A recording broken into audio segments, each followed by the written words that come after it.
Texas lawmakers take on school safety in the shadow of another deadly shooting. It really takes the wind out of our sails to think of what these families are going through in Nashville now, what we've been through before. We look closer at the bills that aim to protect Texas children and why some worry the legislation is missing important needs. Border policy sparks conflict on Capitol Hill. What the senator said was revolting. I'm not going to address it. Your refusal to do your job is revolting.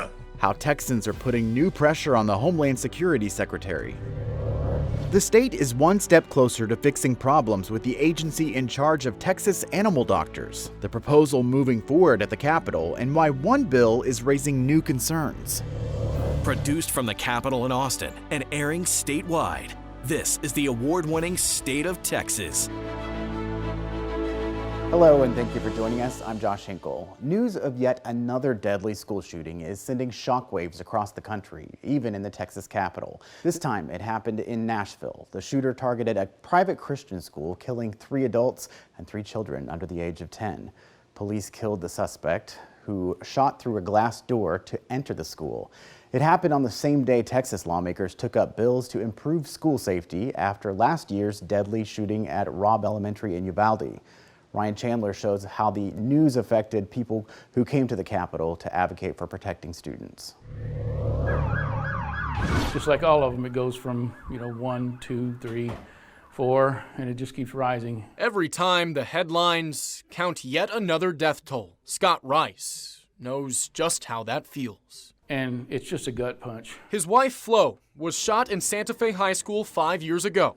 On the way to the Texas Capitol on Monday to advocate for school safety reforms, as they've done ever since, they heard the news. And it really takes the wind out of our sails to think of what these families are going through in Nashville now, what we've been through before, and just that it's never going to end. Scott is hopeful that some of the 17 bills the Texas House is considering will prevent that from happening again. I think we're on the right track. I think making officers available in every school in Texas is a start. House Bill 3 would implement sweeping new security requirements in Texas schools and mandate districts place an armed security officer in every campus. Chief Charles Ramirez protects students in Fort Worth every day. He says we still have a long way to go. They need to make sure that each campus meets the minimum standards for badge readers, for cameras, for locking doors.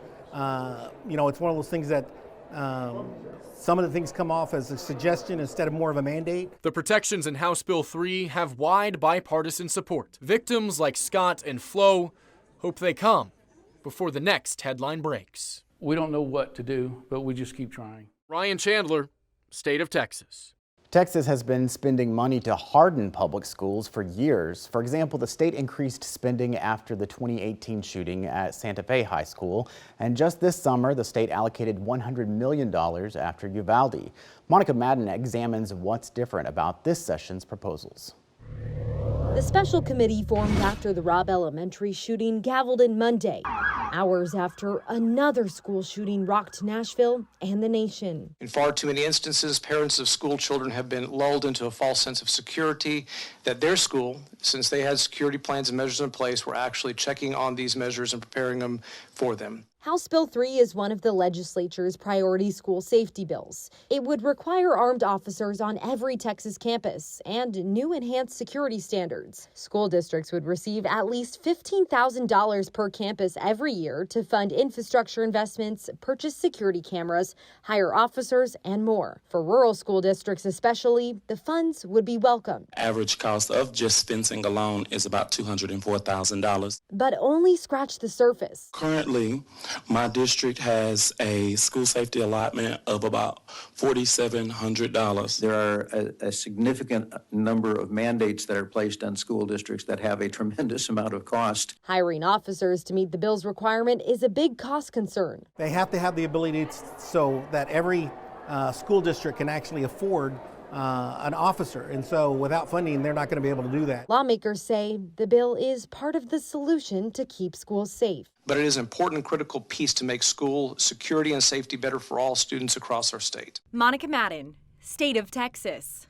The Legislative Budget Board estimates HB 3 would cost the state more than $290 million over the next 2 years. HB 3 and more than a dozen other safety bills were left pending in committee. Some of the focus on schools at the Capitol has been on ideas lawmakers want to keep away from students. Tuesday, House lawmakers discussed a bill to ban events like Pride Week in schools. If passed, teachers and school leaders could face fines of up to $10,000 for celebrating or providing special instruction regarding sexual preference. The bill's author defended the penalty. Who pays the fine? The teacher or the superintendent that sanctions an event that this bill would preclude. It can be not less than 500 and not more than 10,000. 10,000 for a teacher to pay. When we pay if they violate the law. When we pay the teacher $38,000 a year, so we'll take $10,000 for a fine for. If they violate the law, if this becomes law. Okay, so that's one more thing. You add that to, you don't teach certain parts of Black history. You don't teach gay and lesbian movements. You don't teach, and that's one more thing that a teacher has to fear when they come into the profession. I think that's also a choice if they're fearing that. The bill would also allow the State Board of Educator certification to revoke a teacher's license if they plan a Pride event. The bill was left pending in committee. Desperation and danger along the border. What's fueling a new surge of illegal crossings and the battle on Capitol Hill over what the federal government needs to do now? There's a bill advancing at the Capitol to better protect your pet. We dig deeper into the measure that would keep a closer eye on Texas vets.